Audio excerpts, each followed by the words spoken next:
Si tu n'entends pas, tu laisses. C'est bon?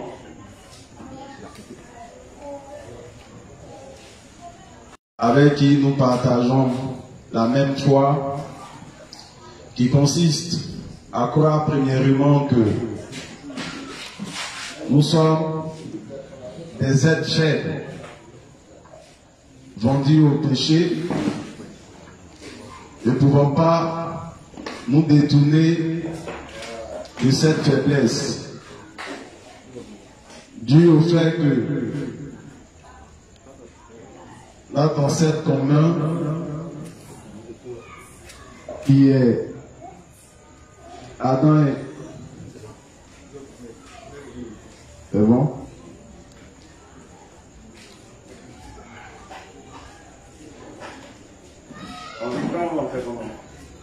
Non, possible. Voilà, donc, je salue un peu les frères avec qui nous partageons la même foi, mais cette fois, ce fait là, c'est le véritable but de la loi. Le diable a travaillé à ce que personne ne sache quel était le véritable but de la loi. Mais grâce à Dieu, dans notre temps, comme il nous a fait cette promesse au travers de ses Écritures, que toute personne qui allait le chercher de tout son cœur, de toute son âme, finira par le trouver. Donc, grâce a été rendue. Il y a quelqu'un qui a cherché et finalement il a trouvé le secret. Parlant du secret, il a trouvé le véritable but pour lequel Dieu avait donné la loi aux hommes. C'est ce but-là qui est venu à nous et que nous avons compris.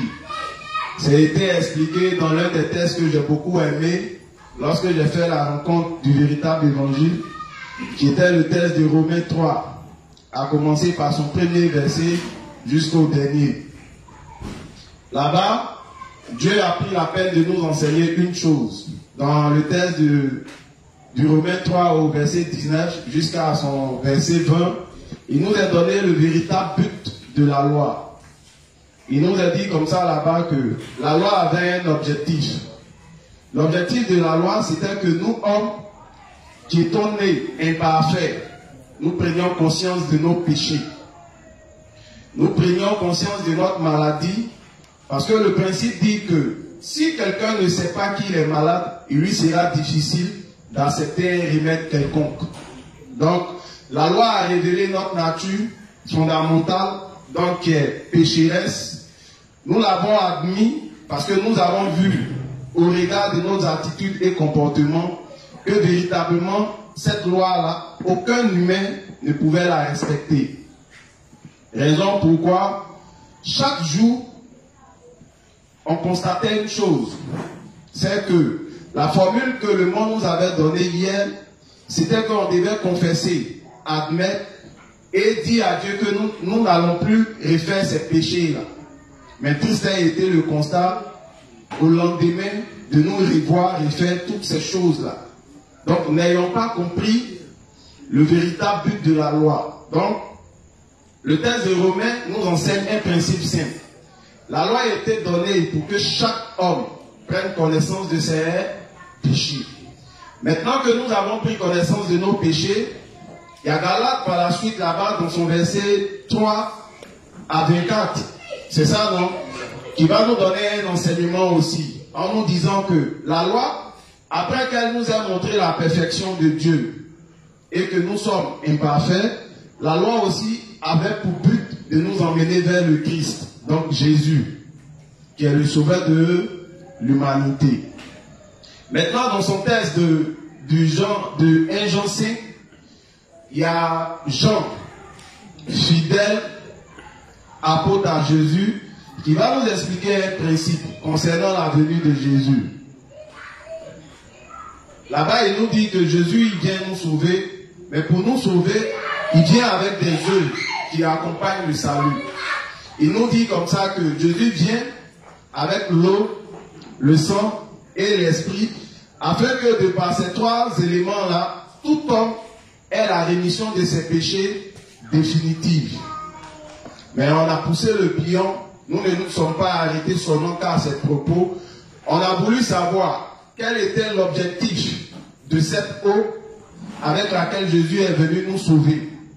Là-bas, nous avons compris que c'est au travers de cette eau-là que Jésus a porté tous les péchés de l'humanité. Raison pourquoi, le lendemain de ce baptême qu'il a reçu par Jean, qui est différent du baptême que la population venait faire auprès des gens, qui était un baptême de repentance, qui était de se détourner de ce qui est faux pour venir à ce qui est vrai. Lui, le Christ, qui est parfait, il est venu pour faire un baptême, mais cette fois-ci qui est contraire au baptême du peuple. Lui, son baptême avait pour origine, ou bien pour comment on peut dire ça, pour plan, l'imposition des mains qui était effectuée dans l'Ancien Testament concernant les animaux qu'on sacrifiait pour la rémission des péchés.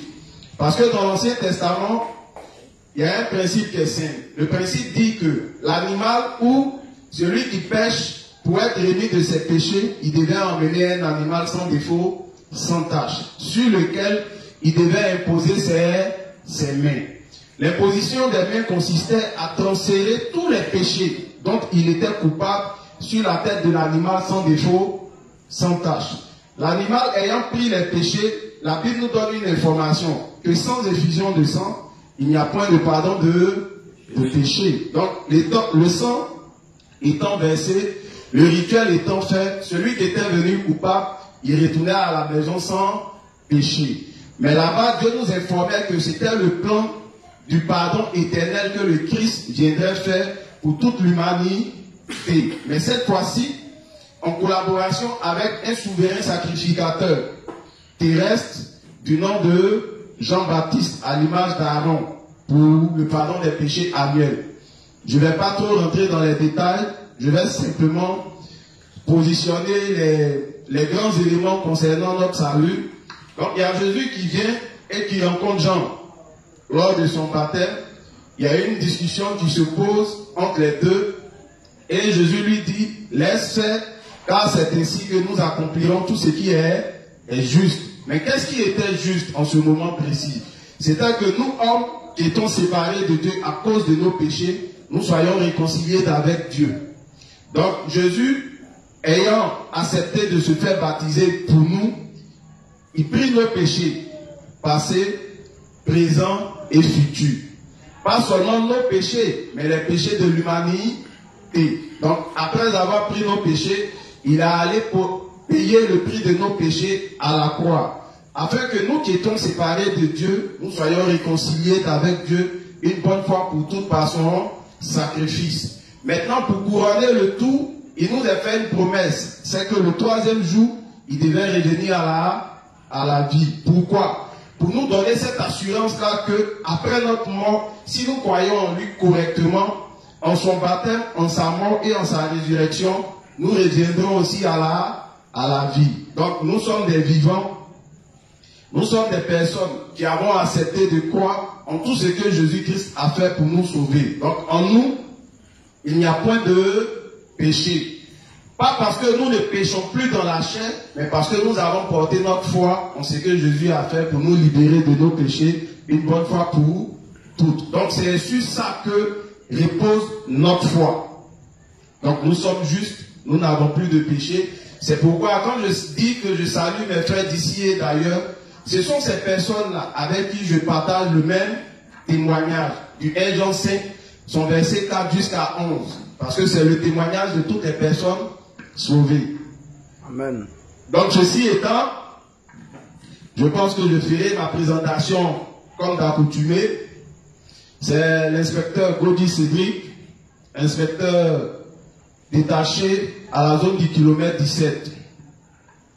Depuis le début de la semaine, j'ai cette charge d'orienter ou de communier avec mes frères dans la foi sur ce grand thème qui est quand la véritable foi se manifeste. Donc depuis un certain temps, c'est dessus que nous sommes en train de travailler. Aujourd'hui, je crois que nous sommes le 4 novembre 2021. Donc déjà, nous remercions Dieu de ce qu'il a permis que nous soyons rassemblés ici en ce soir. Donc, je disais, c'est le thème quand la vraie foi se manifeste. Mais depuis mon départ, ou depuis que j'ai repris l'épisode 2, je n'ai cessé de répéter un truc. Je dis, il y a Pasteur qui est en train de travailler dans les moindres détails concernant le thème. Donc, normalement, je ne devais pas poursuivre. Mais ce qu'il a demandé, il a demandé de travailler sur la surface. Donc, de faire un petit travail préliminaire et que lui-même, quand il allait revenir, il allait rentrer dans les moindres détails. Donc, déjà, je demande aux frères d'accepter cette surface-là et de porter ça dans leur cœur. Quand le Père lui-même viendra, il va donner les moindres détails comme je ne cesse de le dire. Donc pour commencer, tout enseignement, il faut confier le moment au Dieu des justes, afin qu'il assiste l'assemblée, afin qu'il assiste son prédicateur, afin qu'il lui-même soit au contrôle pour que tout ce qui soit fait ne soit pas fait selon notre volonté, mais que cela soit fait selon sa volonté. Donc on va tous s'abaisser. On va remettre ce petit moment entre les mains de Dieu. Je vais confier la charge au responsable Gloire Bonaventure de nous porter dans les sillons de notre Père. Donc vas-y, Dieu. Nous allons faire la confession de foi du juste. Prions.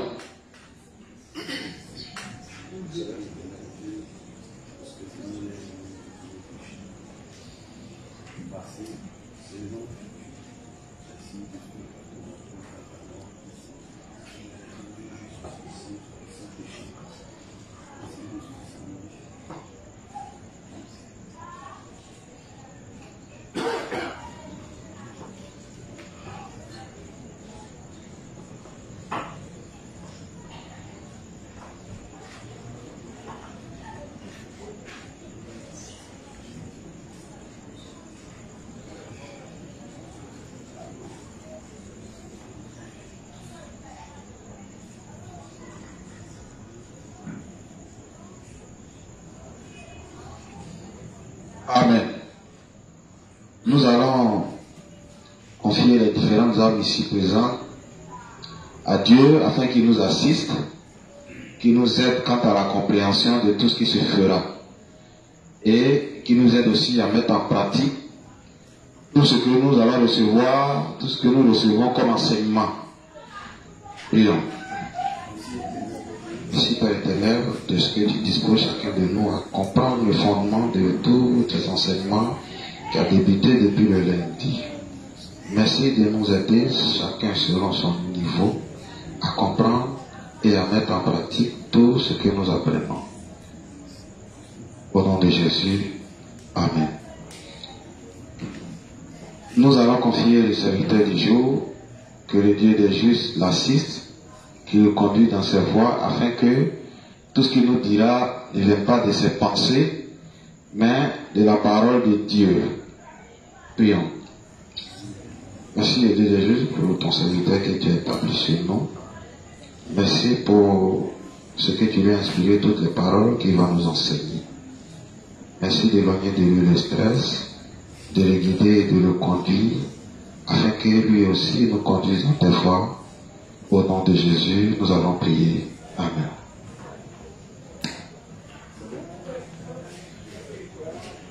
Donc, nous allons poursuivre. Hier, je crois bien qu'on s'était arrêté sur quoi? Pour ceux qui ont suivi, on a compris que c'est pas mauvais de parler de Bruce Ford 2. Voilà, que le révérend livre de 76 à 77, c'est ça, non? 79 à 76 à 79. Le révérend lui-même, il parle de film.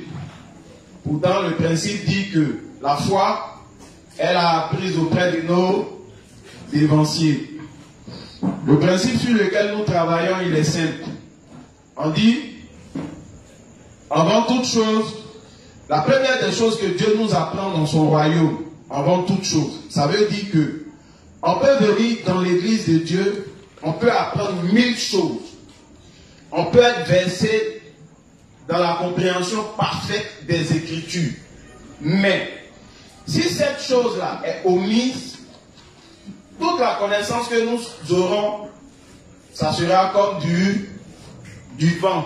Ça sera à la vérité rien. Mais on dit, quelle est cette chose-là? Dieu nous apprend que c'est l'obéissance. Depuis la dernière fois, je ne cesse de répéter. Je dis, la première des choses que Dieu apprend à tout juste dans sa maison, premièrement, c'est l'obéissance. C'est après l'obéissance que vient l'apprentissage. Sans obéissance, il ne peut y avoir d'apprentissage. C'est un principe. Ça veut dire, si le juste est dans la maison de Dieu, qu'il n'est pas obéissant à sa parole, tout ce qu'il va faire, tout ce qu'il va comprendre, tout ce qu'il va savoir, il ne pourra rien faire avec ça. Ça, c'est un principe qui est simple et clair. Maintenant, la question qui a été posée, c'était de savoir, c'était quoi l'obéissance? On dit que l'obéissance, on a défini de manière simple, c'était de rejeter tout ce que nous avons comme pensée à nous et d'accepter la parole de Dieu et de marcher dans cette parole. À l'image de qui? À l'image d'Abraham, à qui Dieu a demandé de sortir de sa patrie, de sortir de sa nation, de sortir, de quitter auprès de ses pères et de le suivre, que après il sera béni. Donc c'est ce même principe-là que le Dieu des justes, au travers de son Église, veut nous enseigner. Nous disons que si nous ne sommes pas obéissants, il sera difficile pour Dieu d'agir dans nos vies. Parce que pour que Dieu puisse agir dans la vie d'un juste, il se base aussi sur l'obéissance. Donc l'obéissance, ça peut sembler rien, mais c'est capital dans la vie de foi d'un juste. Ici, ce que le révérend est en train de nous apprendre, il dit, on ne doit pas faire comme les pharisiens. On ne doit pas tailler la loi. Tailler la loi, c'est-à-dire, on ne doit pas prendre ce qui nous arrange dans la parole de Dieu et laisser ce qui nous arrange pas. Tout ce qui vient de Dieu, ce que nous devons nous dire premièrement, tout ce qui vient de Dieu est correct. Même si ça va contre tout ce que nous pensons ou tout ce que nous croyons, si c'est Dieu qui dit, le conseil que le révérend nous donne au travers des Écritures, c'est de nous soumettre premièrement à la parole de Dieu. Même si ça va contre tout ce que nous avons appris. Mais du moment que c'est Dieu qui nous dit, le conseil qui nous est demandé, on n'a qu'à laisser pour nous, on n'a qu'à suivre pour Dieu. Maintenant, je pose la question de savoir pourquoi. J'ai répondu la dernière fois de manière simple. Parce que on va prendre 1000 hommes sur la terre. On va dire aux hommes, c'est simple. Si tu veux suivre tes pensées, c'est que tu es en train de t'élever au rang de qui? De Dieu. Si tu te lèves au rang de Dieu, c'est simple. Dieu, on le teste. Parce que Dieu, dans les Écritures, il nous a fait comprendre une chose simple. C'est de la poussière qu'il a conçu qui? L'homme. Donc si tu veux tellement écouter tes pensées, moi je dis, il n'y a pas de souci. On va prendre la poussière et puis voyons voir si tu peux concevoir un homme. Parce que si tu sors, si tu fais de la poussière un être, tout ce que tu vas dire, je suis obligé de te suivre. Parce que tu t'élèves au rang de créateur. Mais je sais que c'est impossible. Pourtant, celui qui a tout créé par sa parole dit, toi aussi tu es dit. Bon, toi tu peux dire quoi? C'est pourquoi de manière simple, ce que Dieu nous conseille, il dit, comme il est à l'origine de toutes choses là, quand il nous parle, On n'a qu'à suivre ce qu'il nous dit. Maintenant, la question qui est posée, il nous parle comment? Est-ce que Dieu vient la nuit, il tape chaque juste et puis il parle à nos oreilles? Dieu nous parle comment? Donc Dieu nous parle au travers de ses serviteurs. Ces serviteurs, on les trouve où? Donc Dieu nous parle dans l'église de Dieu. Quand Dieu veut parler aux justes, Dieu ne parle pas à un juste directement. Dieu commence par parler par ses serviteurs et par la suite les serviteurs vont envoyer le message. Voilà le principe. C'est pourquoi nous avons dit un truc simple. Ne pas croire à un serviteur de Dieu, quelle sera la conséquence? Ne pas croire à un serviteur de Dieu, c'est de ne pas croire en qui? En Dieu. Maintenant, on dit que ces serviteurs, on les trouve dans l'église de Dieu. Donc les serviteurs, pour nous emmener à croire en Dieu, qu'est-ce qu'ils feront? Les serviteurs là, pour nous emmener à croire en Dieu, pour qu'ils sachent qu'on est obéissant là, qu'est-ce qu'eux ils font? Mais maintenant comment? Ils vont nous donner, puisque l'obéissance vient de quoi? Du fait qu'on croit en la parole ou on ne croit pas en la parole. Donc il y a obéissance lorsqu'il y a parole. Il y a obéissance lorsqu'il y a enseignement. Parce que si je t'ai rien dit, il n'y a pas de désobéissance comme d'obéissance. Donc, il va poursuivre le livre 20 et puis un peu, on va essayer de comprendre. Mais aujourd'hui, l'un de mes objectifs, on va revenir sur notre livre 59, à la page 90, son paragraphe 4. Mais cette fois-ci, je vais prendre une histoire biblique, donc l'histoire de Jean 2, et on va essayer d'expliquer. Maintenant, ce qu'on va essayer de faire ressortir ensemble là-dedans, c'est le principe d'obéissance. Comment l'obéissance se manifeste.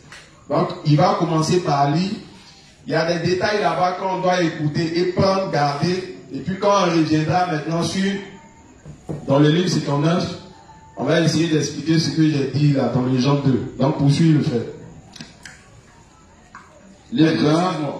Maintenant, j'ai eu à parler concernant l'enseignement. Pour ceux qui ne comprennent pas, ils peuvent prendre les notes. Là, je ferai comme l'inspecteur chef. Demain, quand on va se croiser, c'est questions-réponses. Voilà, ils vont poser les questions. Il y a, en semaine, il y a quelque chose qui m'a réjoui un peu beaucoup. Ça me plaît parce que ça montre une chose. Il y a la juste Mono qui est ma femme à moi. Chaque fois qu'on rentre, même aujourd'hui dans l'après-midi, elle m'a posé des questions sur ce que j'ai développé. Il y a des points qu'elle n'a pas saisis. Comme il y a avant-hier où j'ai parlé du fouet, tout et tout, les corps qui sont conservés jusqu'à présent, il y a des points d'interrogation. Quand on est rentré, ça m'a plu. Elle est venue, vraiment, tu as dit tant. C'est ce qu'elle fait chaque fois. Vraiment, ça me plaît. C'est ce que je conseille au moins à chacun. Dans l'enseignement, pris dans l'élan, il y a beaucoup de choses qu'on peut dire, sans peut-être s'en rendre compte sur le champ. Mais si je finis de dire, il est de votre ressort, puisque j'ai dit la dernière fois, il est 19h, on laisse la maison, on laisse nos activités, on laisse beaucoup de choses pour venir dans l'église de Dieu. Quand je viens dans l'église de Dieu, je ne viens pas pour perdre mon temps. Je ne viens pas parce que je m'ennuie, ou bien je ne viens pas parce que mon mari me force à être là. Je viens pour comprendre des volontés de Dieu et les appliquer dans ma vie de foi. Maintenant, le principe me dit que ces volontés-là, j'apprends ça auprès des serviteurs. J'ai fini mon enseignement. Si je n'ai pas compris une chose, je félicite aussi la juste Alice qui m'a pris une fois. Il y a mon homo aussi, Cédric, par WhatsApp, il m'a emmené une de ses préoccupations. Il y a le juste aussi, Modric, du Canada. qui m'a envoyé aussi de ses préoccupations, mais ça m'a fait plaisir. Parce que j'étais content. Pourquoi? J'ai dit beaucoup de choses, mais il y a des points qui n'ont pas bien saisi. Donc, ils ont soumis. Parce que tu ne peux pas venir dans l'église, tu tapes au moins 2 heures, vu l'inspiration, bien 3 heures, bon, ou bien vu mes stratégies, 19h30, tu viens, tu tapes un peu, bon. Mais au moins quand tu finis, si tu n'as pas compris, il est de ton ressort de demander. Demander, il n'y a pas honte dedans, ça fait partie de l'obéissance. Si tu viens dans l'église, puisque la question que je pose là, à quoi servent les enseignements que nous recevons dans l'église de Dieu? À quoi servent les enseignements qu'on reçoit? Les enseignements reçus, c'est ce qui va nous aider à vivre notre vie de foi. Elle, dans le jardin, elle est tombée parce qu'elle recevait les enseignements. Même quand elle ne comprenait pas, elle ne demandait pas. Parce que c'est quand un enseignement est bien perçu, ça crée en nous ce qu'on appelle une foi solide. Mais quand la foi n'est pas solide, quand le diable vient, une fois il nous pose des questions au travers de nos pensées, et puis il sait qu'on est un peu confus, il va commencer à nous marteler l'esprit. C'est pourquoi quand un enseignement est donné, ça nous suit toute notre vie. Mais quand ce n'est pas bien perçu, quand Satan va venir, c'est pas ça qui va commencer. Donc, il est de votre ressort de nous poser des questions. Tu ne comprends pas, tu m'arrêtes. Ah, inspecteur, vraiment, je ne vais pas partir à la maison. On va me demander, tu as quitté où? Il y a des ici qui étaient à l'église. Vous avez fait quoi? On a parlé de Dieu. Mais c'est évident que dans l'église, on parle de Dieu. Mais qu'est-ce qu'ils ont dit précisément de Dieu? Voilà l'autre paire de manches. Si on a parlé de l'obéissance, tu dois être censé expliquer ce que c'est que l'obéissance. Je dis toujours une chose. Je dis, c'est simple. Si quelqu'un veut connaître le diable, c'est facile. Si tu veux connaître qui est le diable, comment il travaille, cherche à connaître Dieu. Si quelqu'un connaît Dieu, il n'a qu'à faire le contraire de toutes les volontés de Dieu, c'est tout le travail de Satan. Dans le jardin, Dieu dit qu'il ne faut pas manger. Quand Satan vient, il dit quoi? Il faut manger. Donc, ce qui est clair, une fois que je sais ce que c'est que l'obéissance, je sais ce qui est rattaché à l'obéissance, je saurai ce que c'est que la désobéissance et puis les conséquences qui suivent la désobéissance. Donc, si on me demande, c'est pourquoi je dis une chose. Un enseignement, les luminaires, ils sont censés nous donner le jour et la nuit. On a dit que le jour, ce sont les volontés de Dieu. La nuit, c'est tous les pièges que Satan va emmener pour tuer les volontés de Dieu en nous les justes. Donc je ferme ma parenthèse, il va poursuivre. Je voulais simplement dire à mes frères, si vous ne comprenez pas, demandez. On n'a pas dit tu ne vaux rien. C'est parce que tu es fort même que tu demandes. Ah, vraiment tu as dit, puisque je dois l'appliquer, comment on fait? Et puis on explique. Donc poursuis le frère. Livre 20, page 47, à partir du paragraphe 2. À ceux qui ne croient pas aux serviteurs établis par Dieu, même quand ils viennent dans l'église de Dieu et pensent, êtes-vous le seul serviteur de Dieu? Je suis aussi serviteur de Dieu. Je réponds la chose suivante, vous avez tort. Vous êtes si éloignés que vous demandez votre propre mort. Corée conspira avec 250 chefs de tribus et se rebella contre Moïse et Aaron que Dieu avait établis. Nombre 16, 1 à 3. Que s'est-il passé?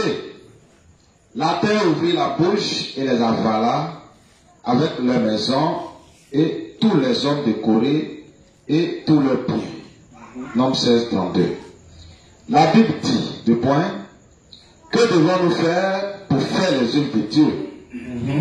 L'œuvre de Dieu, c'est que vous croyez en celui qui l'a envoyé. Amen. Amen. On dit que faire l'œuvre de Dieu, premièrement, c'est de croire en celui qui l'a envoyé. Vas-y. Même si c'est écrit dans la Bible, ne croirez-vous toujours pas en ce que Dieu a envoyé? Si c'est le cas, c'est que vous êtes insensés. Vous allez mourir spirituellement. Pardon, reprends la partie. Ne pas croire au serviteur envoyé par Dieu, quelle est la conséquence? C'est la mort. Il dit, si tu ne crois pas, ou si tu n'arrives pas à identifier un serviteur envoyé par Dieu, tu finiras par mourir. C'est un coup sûr. Vas-y. Quand quelqu'un croit en l'évangile de l'eau et de l'esprit et reçoit la rémission des péchés, il est guéri de ses maladies spirituelles et physiques et il reçoit la paix du cœur et la joie. Amen. La plupart des maladies du corps et de l'âme sont guéries. Amen. Quand quelqu'un croit en l'évangile du Seigneur de tout cœur, cela se produit. Ça, c'est une information. Peut-être pour beaucoup, mais pour nous, on ne peut dire qu'Amen. Parce que dans notre vie de foi, il y a eu deux choses que j'ai fini par comprendre. Parce que la formation, premièrement, elle est théorique. Ça veut dire, quand nous sommes en train de lire les ouvrages du révérend, c'est écrit. Ici, le révérend est écrit comme ça que quand quelqu'un naît réellement de nouveau, s'il était malade, l'évangile peut l'aider, ou bien l'évangile même le guérit. Ça, on a eu à connaître cette expérience-là. On a vu des personnes, mais tel c'est dire, c'est accompagné de principes. Parce que quand c'est pas bien perçu, il y a beaucoup qui ne comprennent pas. Si le malade en question, sa priorité, c'était pas la guérison, quand il vous a vu, premièrement, que c'était de vous écouter pour percevoir votre message. Quand il vous écoute et qu'il croit en la parole qui s'ensuit, s'il croit de tout son cœur, telle la parole va le remettre de ses péchés. C'est comme ça aussi, la parole va le guérir physiquement. On a lu ça avec le cas où le révérend a expliqué d'une jeune sœur qui était dans un, comment on appelle ça, dans un centre. Ah bon, ça, bon, c'est autre chose. Hein? Si j'essaye, ça va me fatiguer. Souvent, quand ça sort, c'est quand il n'y a pas de pression. Donc, c'était dans un hôpital, genre les asiles des fous. Voilà, ça, c'est sorti simplement. Parce que vous ne pouvez pas te mettre dans un match qui va te fatiguer après. Donc, la soeur était là-bas, elle avait un souci. Le souci qu'elle avait piqué une crise de dépression où elle ne faisait que rire. Sa maladie, elle riait. Jusqu'à ce que les justes arrivent à s'échever. Quand ils sont arrivés, puisque ils ont une séance où ils vont dans les hôpitaux, ils vont dans les prisons pour annoncer l'évangile. Donc je prie que Dieu aussi nous donne cette sagesse-là pour qu'on aille dans les hôpitaux, pour qu'on aille aussi dans les prisons pour prêcher l'évangile d'eau et d'esprit. Maintenant, qu'est-ce qui a été fait là-bas? Quand ils sont arrivés, la sœur était dans sa dépression. Donc du coup, ils ont commencé par prier Dieu afin que les démons qui sont en elle là ne s'agitent plus. Donc quand les démons se sont calmés, ils ont commencé à échanger un peu avec elle. Quel était l'objectif pour lequel elle se retrouve là? Donc elle a échangé avec eux. Et puis après, ils ont prié. Ils lui ont donné le livre. Donc les frères disent que le lendemain, ils sont arrivés là-bas. Ça a commencé à aller. Elle a repris, elle avait bonne mine. Et puis, en une semaine après, quand ils sont arrivés, elle était complètement née de nouveau. On dit par quel moyen? On dit parce qu'elle a cru en l'évangile. Tous les démons qui étaient en elle, qui la fatiguaient, ont fini par la libérer. Ça, on a lu. Mais avec nos dévanciers, quand on faisait la prestation au niveau du Maroc, on a eu un témoignage vivant et pratique pour la soeur Chloé. Il y a l'inspecteur chef avec une équipe terrain. Ils sont allés là-bas à sa rencontre. Responsable Chloé d'Abobo. Elle avait un bobo. Le bobo qu'elle avait, elle avait du mal à se lever et à marcher. Donc quand les frères sont arrivés là-bas, ils ont échangé de l'évangile. Quand ils ont fini, elle a bien cru parce que dans sa maladie, elle avait beaucoup de questions concernant le but de la vie, concernant même la mission de Jésus. Donc, depuis l'Ancien et le Nouveau Testament, ils ont établi le rapport. Elle a bien perçu l'évangile, elle est née de nouveau. Donc, elle est née de nouveau. L'inspecteur et l'équipe, ils n'avaient pas connaissance qu'elle était malade. C'est elle seule qui savait de quoi elle souffrait. Donc, quand ils ont fini l'échange, elle s'est levée. Quand ils disent ils rentraient, elle dit bon, je vais aller vous accompagner. Et puis elle s'est levée, elle a commencé à marcher. L'information qu'on a reçue, c'est quand elle est saluée pour dire que ah, rentrez bien. C'est là qu'elle s'est rendue compte qu'elle marchait. Elle était dépassée elle-même de se voir en train de marcher. Parce que l'intention, c'était pas la guérison. C'était la parole qui l'a touchée, la parole auquel elle a cru là, qui l'a sauvée. C'est pourquoi je dis une chose. L'évangile, les livres que nous lisons, je lis, en même temps que je lis, je crois en tout ce que le révérend dit. Parce que je suis sûr d'une chose, derrière ces propos, je ne vois pas la personne, mais je vois le Saint-Esprit en train de me parler. Donc ici, c'était un peu notre cas pratique. Mais, si tu vas chez quelqu'un pour l'évangéliser,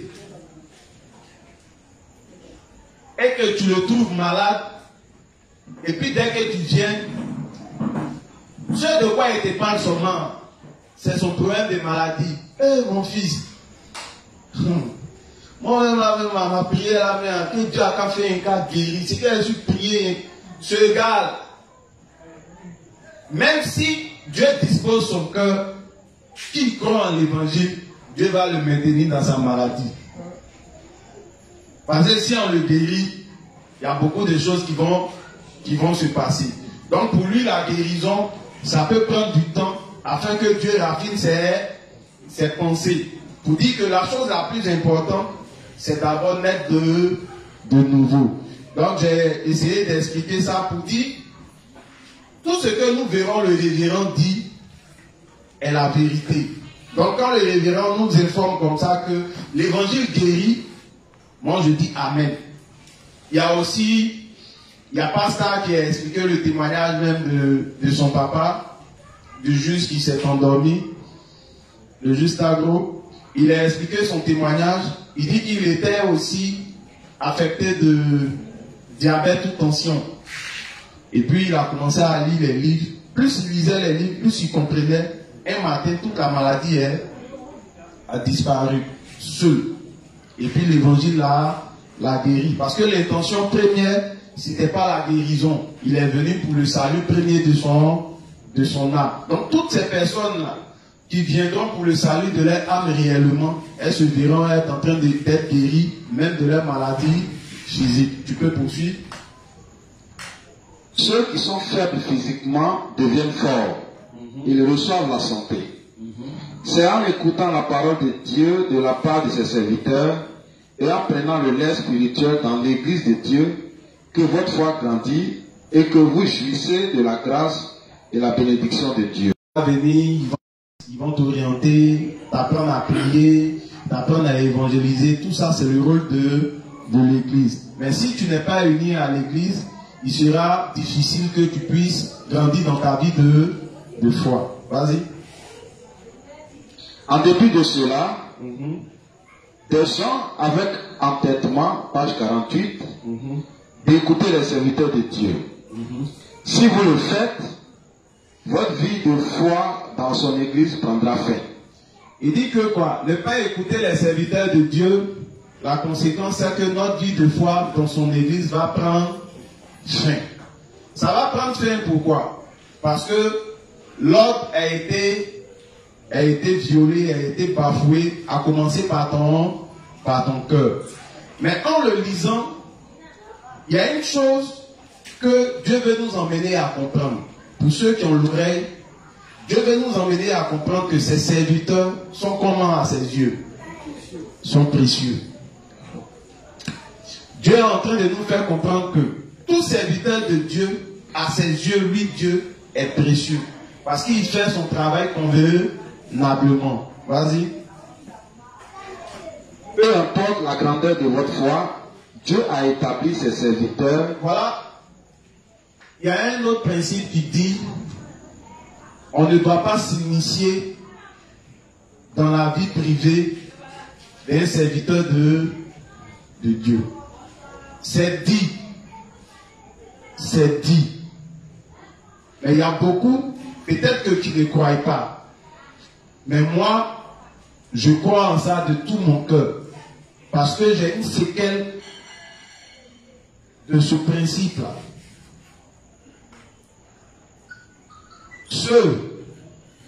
Parce que la parole de Dieu vient pour quoi? Vient pour éclairer nous qui sommes dans les ténèbres. Être dans les ténèbres, c'est être rempli de ses pensées. Il y a des gens, quand ils finissent de quitter l'église, quand ils sortent, ils vont parler de la vie privée des serviteurs. Ils vous demandent pardon, arrêtez. Laissons leur vie privée. Qui répète là? Parce que j'ai été victime, j'ai des séquelles. Dieu m'a montré ça, j'ai vu. Il a fini de parler net, c'est Dieu qui a failli arracher ma dent. Quand il a fini de parler du serviteur, quand ils m'ont servi, dès que j'ai broyé le morceau net, je me suis rappelé de cette parole. C'est pourquoi je dis à mes frères, peut-être qu'il y a d'autres qui le font, ils n'ont pas encore vu, mais arrêtez. Dieu va vous corriger si vous continuez. Parce que ces serviteurs sont sacrés à ses yeux. Donc arrêtons. Il ne faudrait pas que, puisque souvent ça me prend. Donc arrêtons. Voilà. Vas-y, poursuis. Peu importe la grandeur de votre foi, Dieu a établi ses serviteurs pour que vous entendiez sa parole par eux et soyez conduits. Et ceux qui ignorent cela et essaient de faire l'œuvre de Dieu par eux-mêmes viennent devant Dieu avec une foi légaliste qui est orientée sur leurs œuvres. Pardon, reprends ça s'il te plaît. C'est important, c'est capital, c'est fort. Reprends ça s'il te plaît. Peu importe la grandeur de votre foi, Dieu a établi ses serviteurs pour que vous entendiez sa parole par eux et suivez et soyez conduits. Et ceux qui ignorent cela et essaient de faire l'œuvre de Dieu par eux-mêmes viennent devant Dieu avec une foi légaliste qui est orientée sur leurs œuvres. Je demande, qu'est-ce que le révérend est en train de nous faire comprendre? C'est quoi il dit? À l'écouter. C'est quoi il nous fait comprendre? C'est quel principe il veut établir dans nos cœurs? Hein? Le juste. Le révérend est en train de nous inculquer l'importance d'identifier ses devanciers et de marcher selon les prescriptions qu'il nous donne. Il y a ça aussi, et puis il y a ça, mais il y a le fait que sans eux, sans se soumettre à l'ordre établi, tout ce que nous ferons sans les serviteurs, ce sera du légalisme. Quelle que soit ta grande foi, tout ce que tu feras en dehors de ceux qui sont établis sur toi, c'est du légalisme que tu feras. On dit pourquoi? On dit, Dieu dans son plan, il a mis les luminaires pour que toi tu sois éclairé. Sans luminaire, sans la lumière qui vient de ses serviteurs, tous les enseignements que tu reçois, ce seront tes propres enseignements.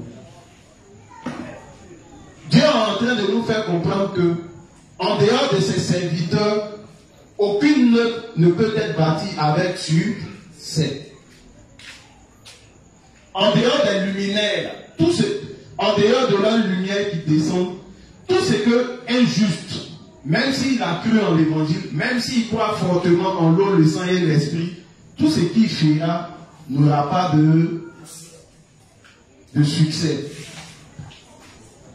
Ça, c'est pas nous qui le disons. Ce sont les principes.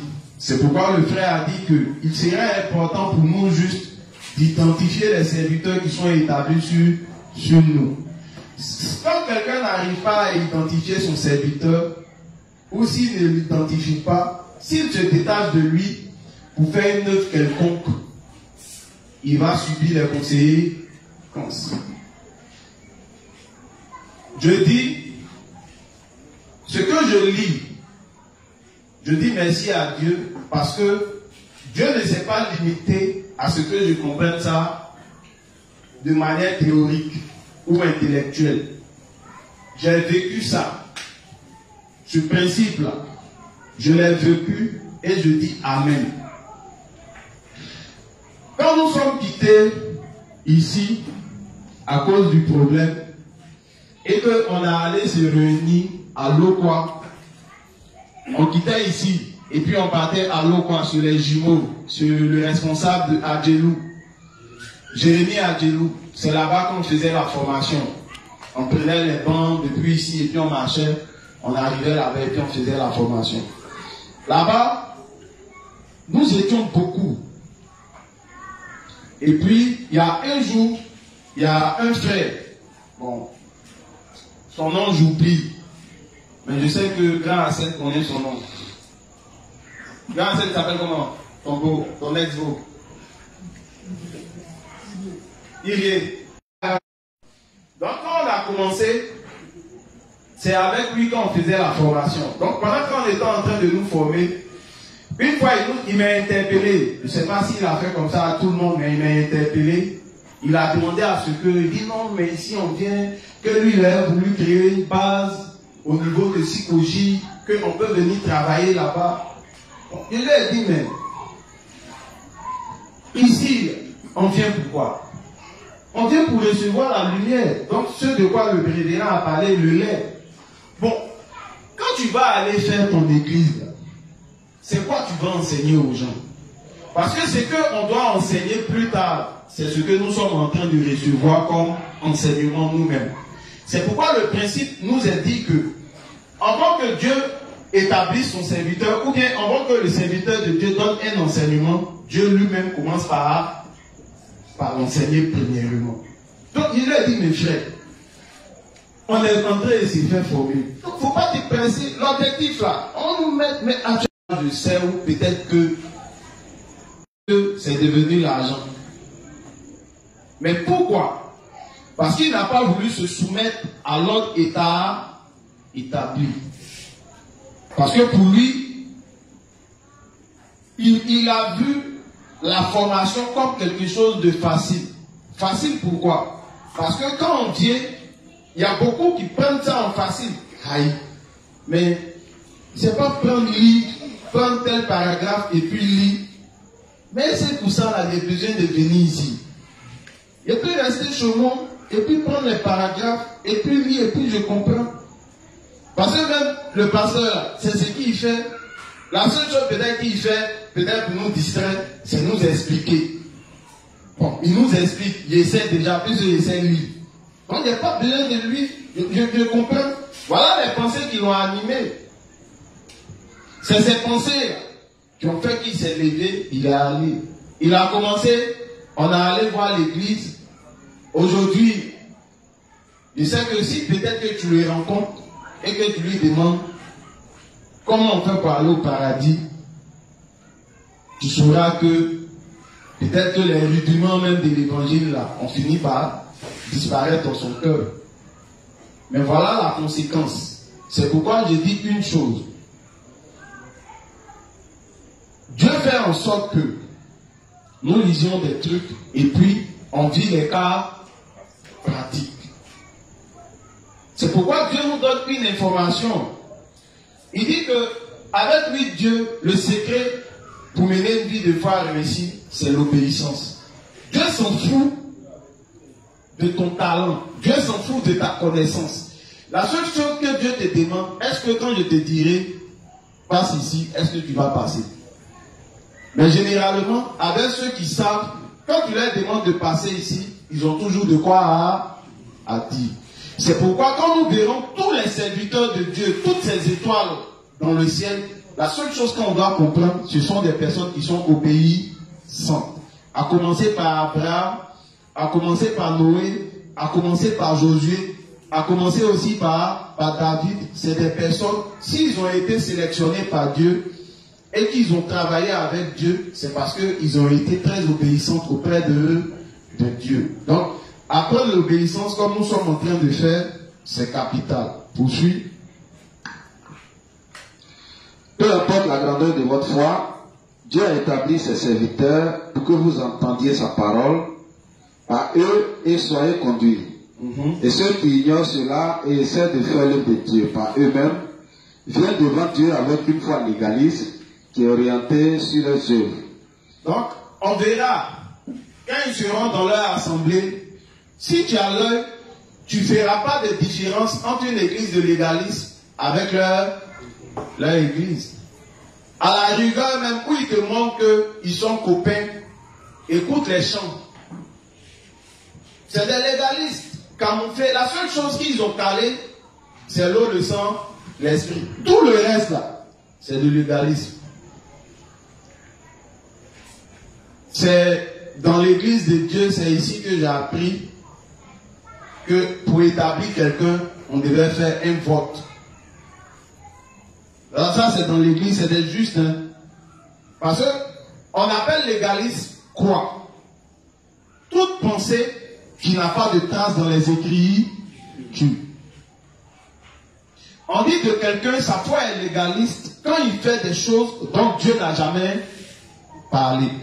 Maintenant, tu demandes aux frères, je veux bien croire que tu es un juste, tu es conforme au principe de Dieu.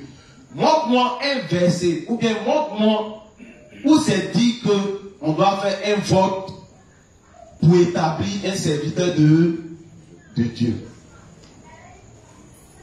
J'attends de voir. Maintenant, il peut t'insulter en te parlant du texte de Actes, où ils ont lancé la pièce, c'est la pièce, pour choisir celui qui allait remplacer Judas. Ils vont te dire qu'ils ont fait un choix comme ça, que voilà. Ça n'a rien à voir. Il y a eu des critères. Il y a eu des... En dehors même des critères, il y a eu des critères. Parce que les critères, ils te diront qu'ils ont les mêmes critères. L'eau, le sang, l'esprit. Mais plus tu avances avec Dieu, Dieu te parle de ces critères pour établir quelqu'un comme étant son serviteur. Ça n'a rien à voir avec ce qu'il parle, ce de quoi il parle. C'est pourquoi aux yeux de Dieu, le choix qu'ils ont fait, si j'ai bonne mémoire, je ne sais pas si c'est entre le livre 1, 2, 3, ou bien 1 même, où le révérend a parlé de Paul, où il a dit dedans que le choix, le véritable remplaçant de Judas, c'est Paul. Je pense que le livre 1, le révérend en a parlé. Il dit que son choix a été porté sur Paul. Donc c'est Paul qui est le 12e apôtre, établi par Dieu lui-même. Donc ça, quand ils vont te prendre ça, bon, c'est encore des critères, c'est des critères humains. Ça n'a rien à voir avec la volonté de Dieu. Donc tu verras dans les établissements ou dans les églises, ils feront du légalisme. On dit pourquoi? Parce que dans l'église de Dieu, ils ont taillé. Ah, nous on accepte ça, mais ça là, nous on ne peut pas accepter. Donc, quand ils sortent de l'église, c'est évident que c'est seulement que du légalisme qu'ils feront. C'est pourquoi la dernière fois, j'ai dit une chose ici qui m'a marqué. Je vous ai dit que quand nous sommes venus à l'évangile, premièrement, c'était une fierté pour nous. La fierté, c'était laquelle? Ah, dans notre église là-bas, on ne fait pas offrande. Je vous ai expliqué ça. Ah, dans notre église là, on ne fait pas offrande, on ne fait pas offrande. Mais plus tard, on a commencé à faire des offrandes. Mais pourquoi? Le pasteur nous a dit que, comme je n'avais pas encore vu dans les livres où le révérend a parlé d'offrande, je n'ai pas voulu faire une chose que je n'ai pas vu mon maître faire. Parce que être uni à l'église, c'est être uni à tout ce qui se fait par le révérend. C'est pourquoi aujourd'hui, quand on parle de promesses de dons, de soit 2 ans, de 1 an, c'est parce que on a vu ça dans les livres. Donc tout ce qu'on se verra en train de faire dans l'église de Dieu, c'est parce que étant unis à la pensée du révérend, on essaie de copier ce que le révérend fait. Donc on ne fait pas des choses selon nous-mêmes, de peur d'être entraîné par le légalisme. C'est pourquoi j'ai dit hier, je me rappelle bien, je dis, le chandelier a été fait avec un seul talent d'or. Ça veut dire que dans la maison de Dieu, à commencer par toutes les ustensiles qui sont utilisés, c'est fait uniquement qu'avec l'or. L'or qui représente la foi. Dans la maison de Dieu, il n'y a pas de pensée humaine. Tout est spirituel. Mais quand quelqu'un est une foi légaliste, tu verras des feux étrangers dans la maison de Dieu. Donc il dit que la conséquence, c'est que ces personnes qui n'approuvent pas les dévanciers dans leur cœur, quand même ils sortent de l'église, ils finiront par concevoir des doctrines légalistes et eux-mêmes mourir par incrédulité. Donc poursuivre. Ils sont satisfaits quand les résultats de leur service sont bons, mais quand ce n'est pas le cas, ils sont déçus et vivent une vie de foi basée sur les mérites. Parce que voilà, ceux qui n'ont pas la foi correcte, leur foi dépend des circonstances. Quand ça marche, ils sont heureux. Quand ça ne marche pas, ils sont malheureux.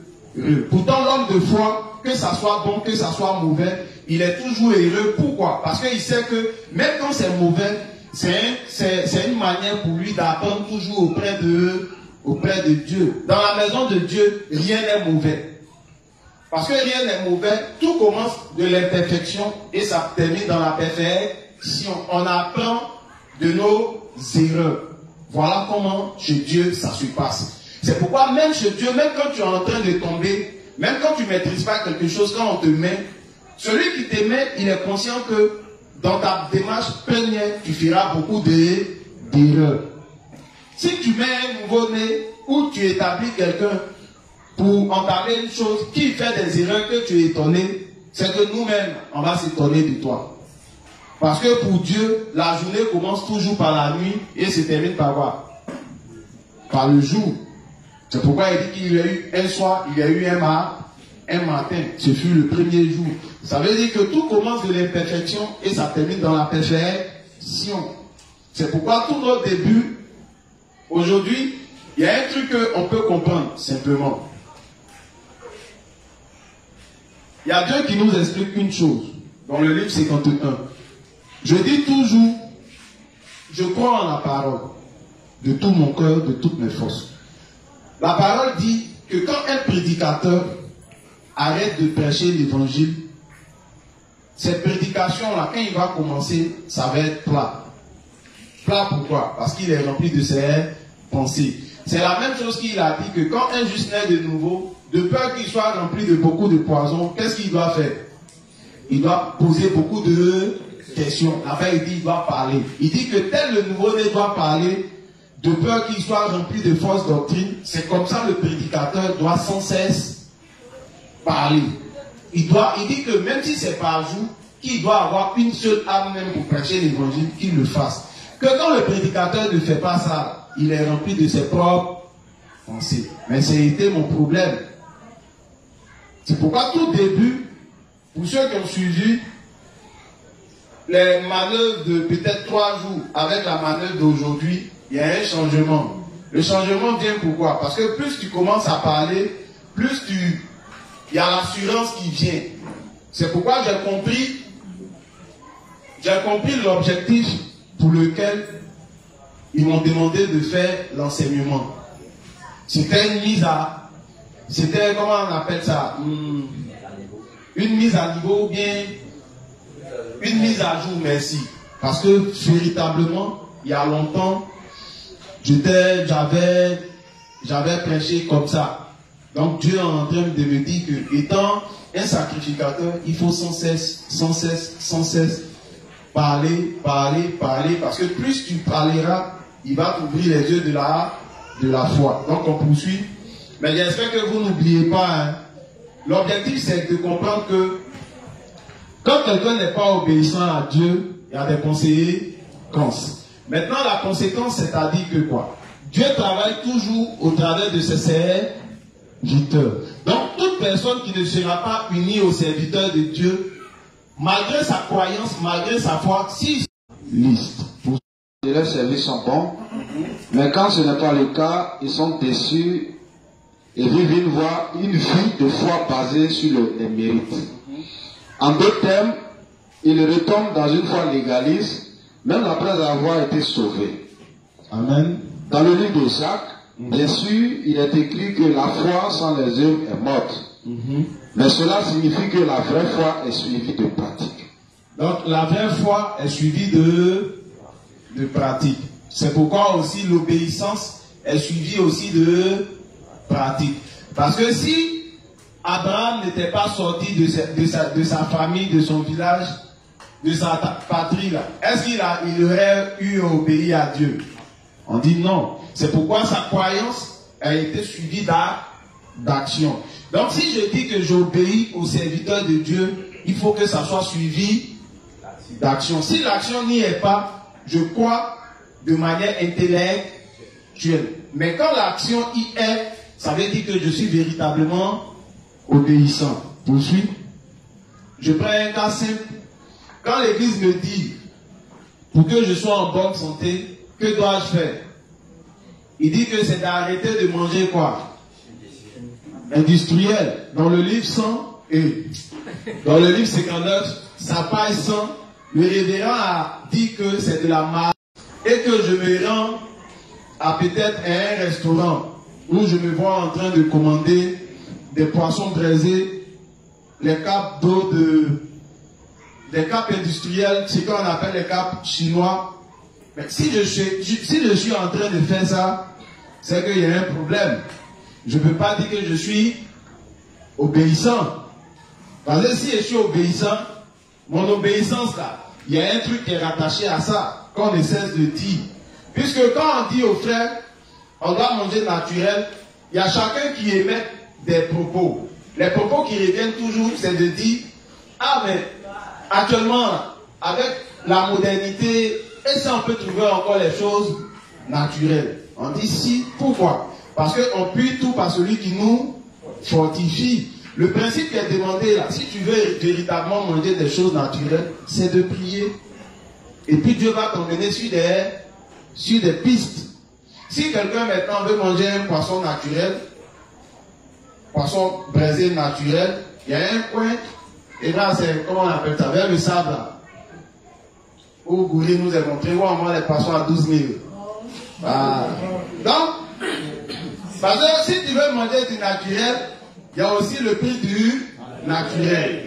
Donc, on dit que c'est 12 000. À un temps, beaucoup de frères rient. Ça tique, il y a un poisson 12 000. Mais le problème, tu n'enlèves pas ça dans ta poche. Parce que la foi, quand tu ne sais pas comment ça se vit, tu n'enlèves pas ça dans ta poche. Qui a dit que tu dois manger du naturel? Bon, maintenant le naturel là, toi tu veux manger du braisé, on va à 12 000. Tu demandes à qui? C'est simple. Quand tu ne sais pas comment ça fonctionne, c'est là que tu as peur. Deux poissons, 12 000. C'est pas Dieu qui t'a dit de manger naturel. Mais il y a plusieurs variétés. Parce qu'il y en a de 12 000 quand tu veux bien manger. Il y en a de 8 000, il y en a de 4 000, il y en a de... Bon, ceux de 2 000 là, c'est des petits poissons. Mais on doit prier. On ne doit pas avoir peur. Donc, dit que j'obéis, il faut que ça soit suivi d'action. S'il n'y a pas d'action, il n'y a pas d'obéissance. Vas-y. Croire en ce que Dieu a envoyé, c'est son œuvre. C'est quand nous croyons en ce qui a été accompli avec ceux que Dieu a envoyés, Jésus et Jean-Baptiste, que nous sommes sauvés du péché et recevons la bénédiction de la vie éternelle. Parce que nous sommes sauvés et bénis par la foi en l'évangile de l'œil et de l'esprit, de là jaillissent des œuvres de la foi. Amen. Vous croyez que Jésus a pris les péchés de ce monde et suivez cette vérité précisément Parce que vous avez cru en ce que Jean-Baptiste a fait en tant que serviteur de Dieu. Amen. Et en son témoignage. C'est ainsi que vous faites l'œuvre de la foi, montrant que vous avez été sauvés. C'est ce que signifie le passage de Jacques. Cependant, beaucoup de gens ne croient pas les serviteurs de Dieu.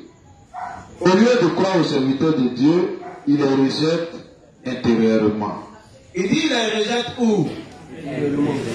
Maintenant, comment on rejette un serviteur de Dieu intérieurement? On dit c'est quoi? C'est le fait de ne pas le porter dans son... Parce que si tu l'as rejeté intérieurement, ça veut dire que il te guide, il te dirige au travers de quoi? De la parole. Donc une fois que tu le rejettes, toutes les paroles qui viendront du ciel, pour toi là, tu vas faire quoi? Tu vas rejeter ça. Mais ça vient de quoi? Ça vient du fait qu'il ne croit pas même qu'il ne croit pas en Dieu, mais il ne considère pas le serviteur de Dieu comme étant un serviteur de Dieu.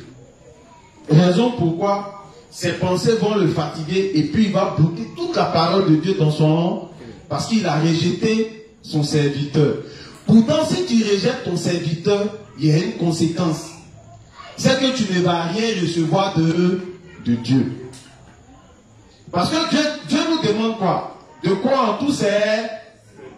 Donc si toi tu fais un tri de serviteurs en qui tu crois et en qui tu ne crois pas, à cause de quoi? À cause de peut-être, tu jauges, non lui, j'aime bien sa tête, lui là, j'aime pas sa tête, j'aime pas sa manière de faire, raison pourquoi, bon lui là même, il m'aide même. Parce qu'il y a des gens comme ça. Les pensées là, c'est pourquoi j'ai toujours été étonné. Mais ça, je vois ça rarement, j'ai pas encore vu ça chez les garçons.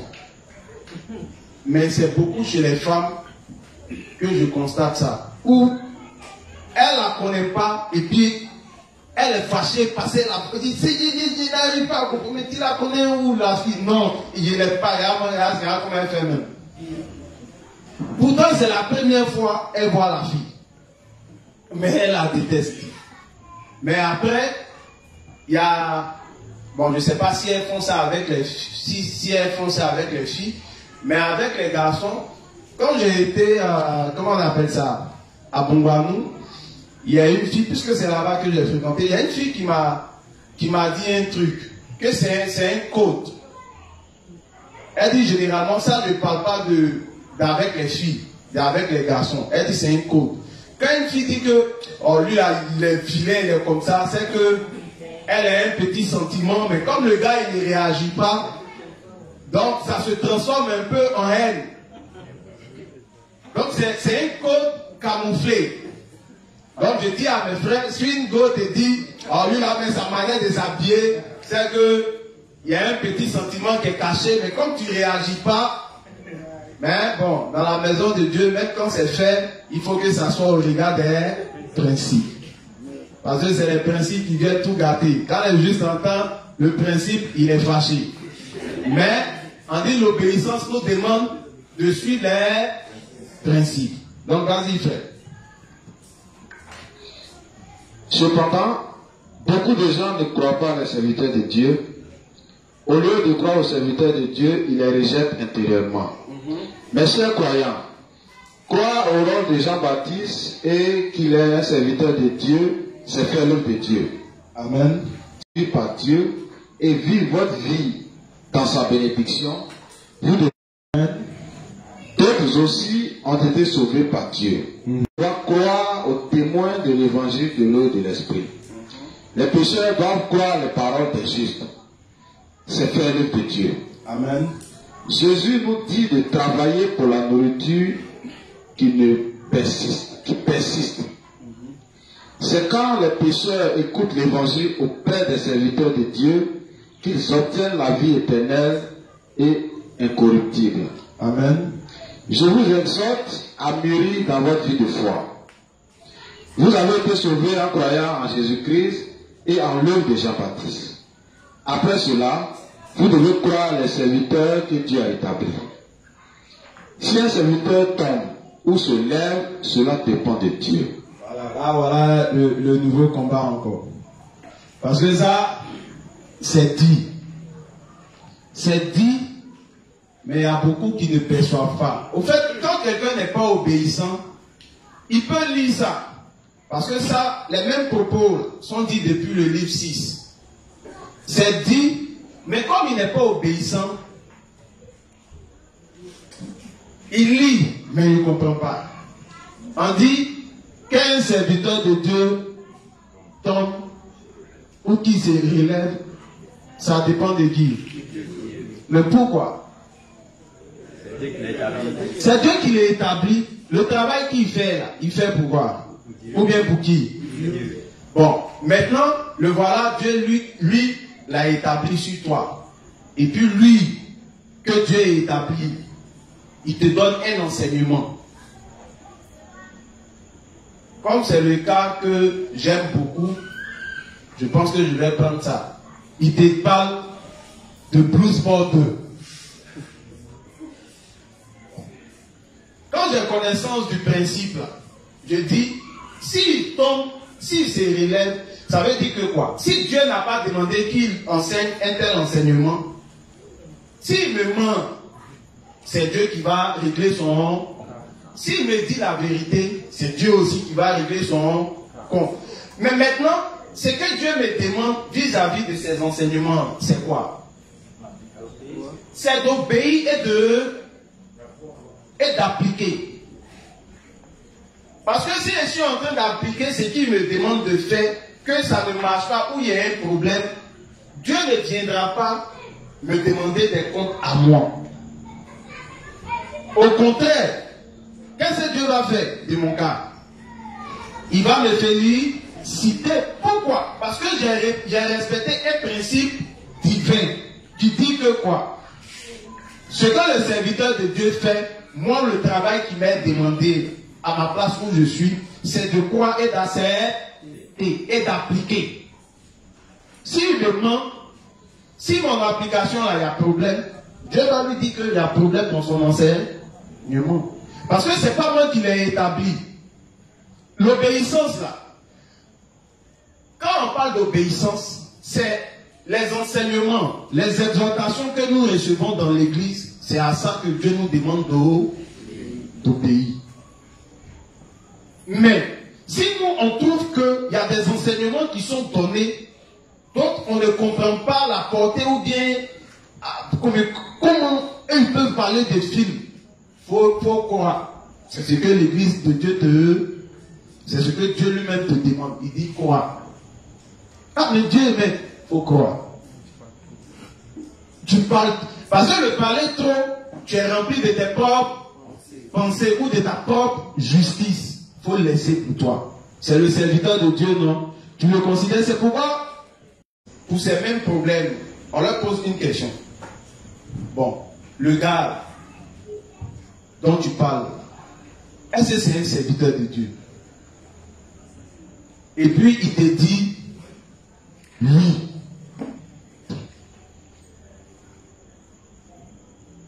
Maintenant, tu lui reproches quoi? Il dit, non, il parle d'Arafat. Et il trouve la foi des gens parce qu'il parle d'Arafat dans l'église de Dieu. Et puis je lui pose encore la question, mais est-ce que c'est un serviteur de Dieu? Est-ce que tu le reconnais comme un serviteur de Dieu? Il dit oui. Il dit non, mais c'est qu'il y a un problème. Il y a un problème pourquoi? Parce que si c'est un serviteur de Dieu, qui l'a établi? C'est Dieu. S'il parle d'Arafat dans l'église de qui? Bon, si Dieu n'est pas pour ça, Dieu va faire quoi? Dieu va lui faire savoir ça. Mais devant, le révérend va dire une chose qui est puissante. Poursuis. Si un serviteur tombe ou se lève, cela dépend de Dieu. Pendant le règne de David, un homme nommé Uza portait l'as de l'alliance, et quand l'as sembla tomber suite à une secousse, Uza mit la main sur l'as et mourut sur place. 2 Samuel 6, 3 à 7. Dieu l'a tué instantanément. Uza avait touché l'as de l'Éternel par panique parce qu'elle allait tomber. Pourquoi était-ce mal? Ne devait-il pas toucher l'âge, même s'il voyait qu'elle tombait? Nous pouvons penser d'un point de vue humain qu'Usa ne méritait pas la mort. Parce que le problème c'est ça. Parce que d'un point de vue humain, quand le gars il parle, tu as comme l'impression que si tu ne comprends pas, ou bien si tu ne comprends pas comment Dieu fonctionne, tu as comme l'impression que ce qu'il dit, c'est correct. Ah oui, c'est vrai, que comment il ne comprend pas. On a l'église, mais au lieu de parler de trucs, il va venir parler d'Arafat, qu'on est dans l'église, que le mieux la tête danser seulement ne bougeait pas, que nous on fait quoi un con. À l'entendre dire ça, tu as comme l'impression que ce qu'il dit, c'est correct. C'est pourquoi il dit que, en voyant Usa toucher, tu peux te poser la question, mais il a fait quoi d'eux? Donc, il a sûrement que dit, on parle de Kong, encore un Kong aussi. Mais ce que Dieu est en train de nous faire comprendre ici, c'est que Dieu, c'est un Dieu de principes et de règles. La règle dit, si Dieu ne t'a pas confié une tâche de ne pas la mener, c'est pas ton travail. Usa, c'est pas ton travail. Lâche là, qui est l'image de l'Éternel, qui est l'image de son serviteur, que ça tombe, que ça se relève, toi, faut marcher. C'est quand on te demande, le principe nous dit de quoi aux serviteurs qui sont établis sur nous. Quand un enseignement est donné, on te demande de quoi. Voilà l'obéissance. Même si ça colle avec ce que tu penses, avec ce que tu ne penses pas, on dit, faut croire. Parce que c'est ta croyance là qui va emmener Dieu à travailler dans ta vie, à agir. Poursuis. Nous pouvons penser d'un point de vue humain qu'Usa ne méritait pas la mort. Mais enfreindre les règles de Dieu ne peut pas être toléré. Y a pas, Dieu c'est un Dieu des règles. Voilà la règle qu'il a établie. Ceux qui sont censés soulever le lâche, ce sont les sacrifiés. Ceux qui sont censés toucher l'âge, ce sont aussi les... Donc si l'âge tombe, si tu n'es pas sacrificateur, mon gars, il faut te chercher. C'est pas ton problème. Poursuis.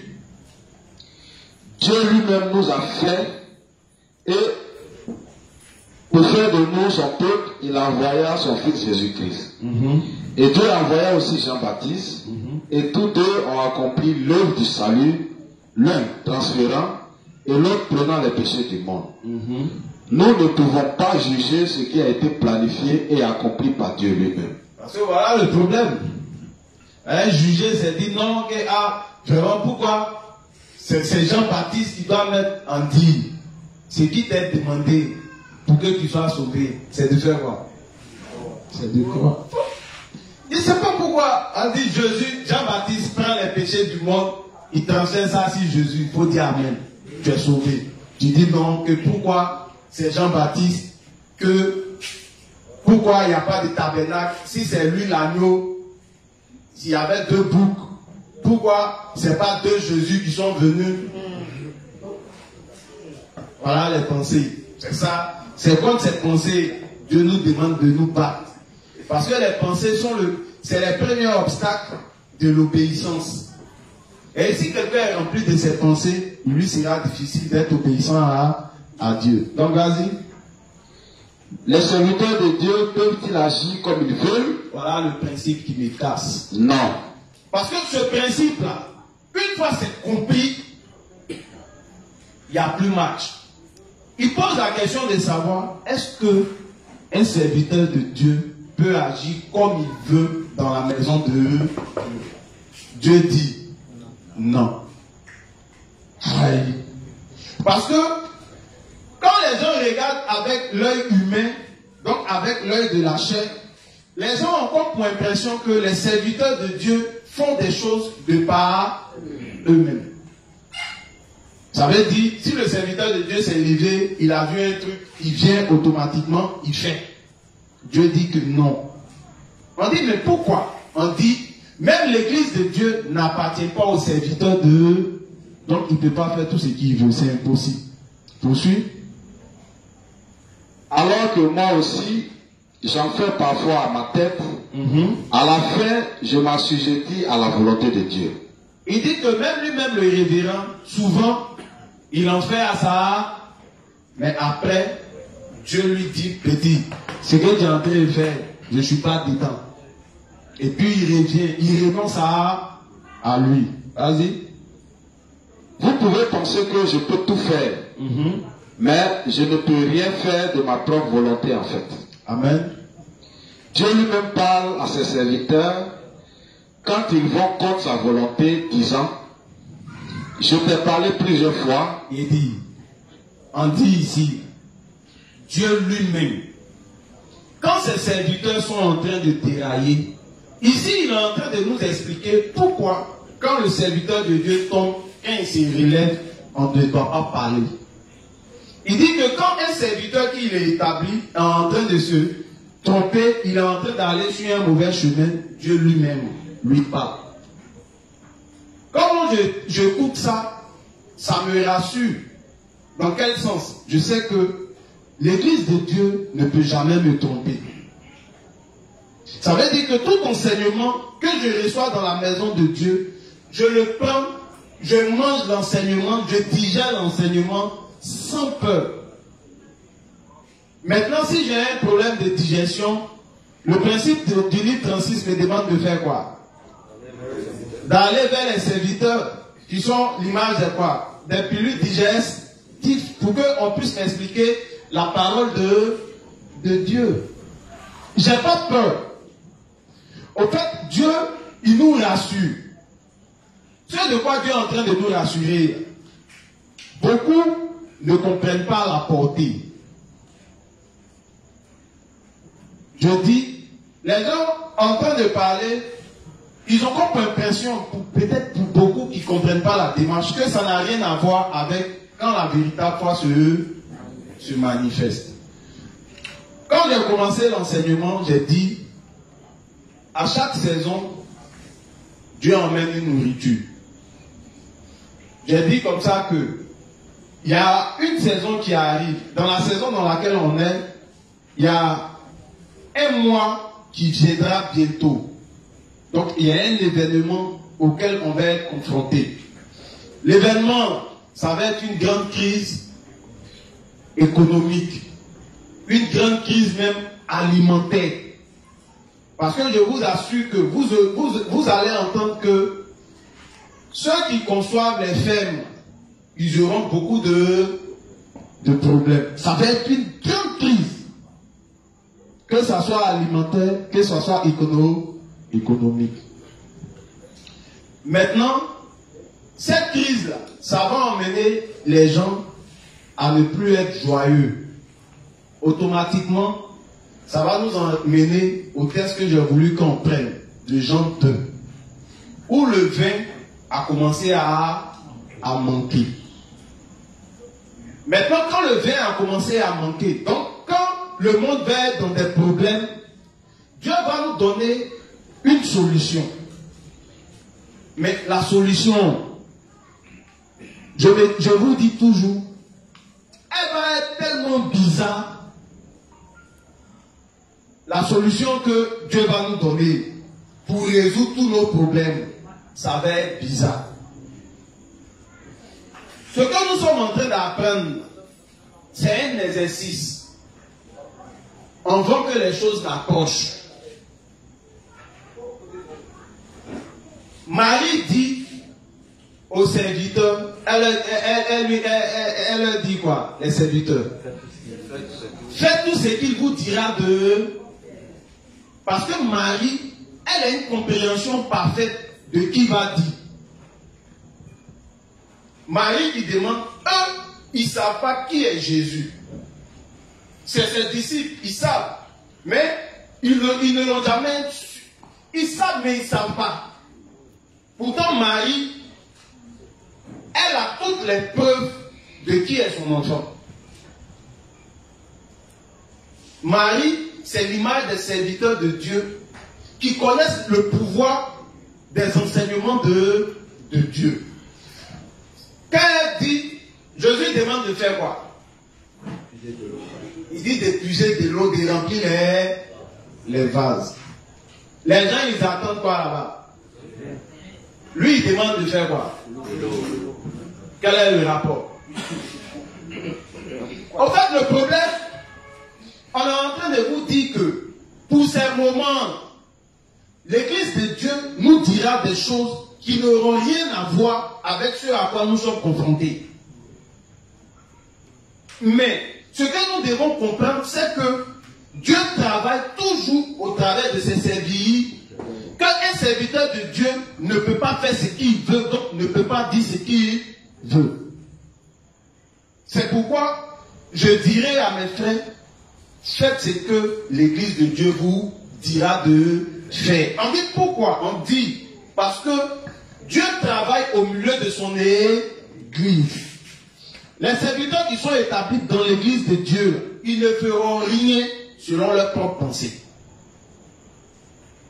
Ça a tout à voir avec ce qui arrive devant. Parce que la galère sera tellement intense, la nourriture va tellement manquer, que l'Église de Dieu risque de dire aux gens, bon, d'accord, tu n'arrives pas à manger. Mets ton téléphone dans un carton. Attends 10 minutes, prends, mange. Voilà là, les gars vont dire, hey! Ah, mais et le rapport? Ça quoi à voir? Parce que quand on dit de quoi aux serviteurs, la formation que nous sommes en train de faire, c'est vous montrer l'importance de ces serviteurs-là même aux yeux de Dieu. Parce que si tu ne crois pas en eux, quand ils vont te dire de faire certaines choses, tu ne feras pas. Ça ne sonne rien. Pour l'instant, comme j'ai dit, quand nous lisons les livres du révérend, c'est papier, c'est écrit. Mais comme Dieu est Dieu, et puis Dieu, il m'a fait comprendre une chose, il parle toujours au travers de ses serviteurs. Quand les choses viendront, moi, il dit, je me le répète tout le temps, je me suis fait cette promesse-là, à cause d'une chose dont j'ai connaissance. Je dis, Dieu travaille toujours au travers de Moïse. Moi, mon Moïse, c'est... J'ai deux pères, comme j'ai pour habitude de dire. J'ai Moïse d'un côté, j'ai Josué d'un autre côté. Parce que je sais que mon Josué, il ne travaille pas sans l'approbation du livre de Moïse. Pourquoi? Parce qu'il médite le livre de Moïse nuit et jour. Et il a une bonne compréhension de Moïse que de nous tous qui sommes là. Donc moi, automatiquement, je fais ce qu'on appelle le bête dans la foi. Je regarde tout le temps en Josué. Parce que je sais que Josué sait les éléments ou les codes où Josué a la clé pour que notre vie soit une vie de succès. C'est pourquoi je dis, ça semble rien. Je dis ça à Bobo, je le répète. Il y aura de graves problèmes. L'Église de Dieu nous donnera des solutions à vue d'œil qui n'auront rien à voir avec le problème. Parce que je dis, là-bas on demande 20. Dieu dit, prenez quoi? Prenez l'eau. Maintenant, quand ils prennent l'eau et qu'ils remplissent les 6 vases, qu'est-ce qui arrive devant? Mais pourquoi l'eau se transforme en vin? C'est à cause d'une seule chose. C'est à cause de quoi? L'obéissance. Donc, ceux qui seront obéissants, quand l'Église de Dieu leur donnera des instructions, c'est ceux-là qui auront la résolution de tous leurs problèmes. C'est pourquoi le révérend dit, c'est fou qu'un juste pense que un serviteur de Dieu peut faire ce qu'il veut. Et puis il commence par dire, lui-même souvent, il en fait à sa tête. Mais Dieu le ramène toujours à l'ordre. Mais comme moi je suis conscient que je suis aussi dans l'église de Dieu, je sais que ce même principe dont le révérend parle se trouve aussi dans son église ici. Donc j'ai pas peur. Aussi longtemps que je vais recevoir les enseignements de l'église, je me dois d'être obéissant à 100%. Poursuis. Dieu lui-même parle à ses serviteurs quand ils vont contre sa volonté, disant, je t'ai parlé plusieurs fois et cependant tu ne m'écoutes pas. Ça, quand je lis ça, je demande, quand David a pris la femme de Uri, est-ce que Dieu ne lui a pas parlé? À coup sûr, ça ne ment pas. Dieu parle. Mais il a parlé au travers de qui? De son prophète. Donc ce qui revient à dire que quoi? Même si le roi est roi, que personne ne peut l'atteindre, Dieu suscite toujours des personnes pour parler au roi. Maintenant, dans le cas ici, quand il n'y a plus Nathan, il n'y a plus. Quand tu fais quelque chose, Dieu va toujours te rappeler ça par quel moyen? Par les enseignements. Je termine, parce qu'il est déjà 21h, il y a beaucoup qui sont loin. Donc, demain, on va poursuivre. Je dis une chose simple. Je dis que tout ce que je suis en train de lire, j'ai compris ça de manière théorique, j'ai compris ça aussi de manière pratique. Ça, j'explique ça tout le temps. Un temps, quand on a commencé à lire, parce que je lisais, donc, automatiquement, quand j'écoute pas ça, je le voyais répéter ce que le révérend disait. Donc, un jour, avec un certain chèque, il y a eu même à voulu faire une petite confrontation avec Pasteur. Chèque m'a fait dire, ah, mon petit, celui-là, c'est pas quittant l'eau, quoi. Il me rappelle bien. Vers la route du 17e ou bien vers l'eau, quoi, le pont. Et puis, il m'a dit que, ah, le gars, tu peux discuter, mais peut-être que c'est que toi qui penses comprendre, lui, il a déjà dépassé ton village, ton gars. Pardon, il faut te calmer. Ça, c'est un conseil, j'ai gardé.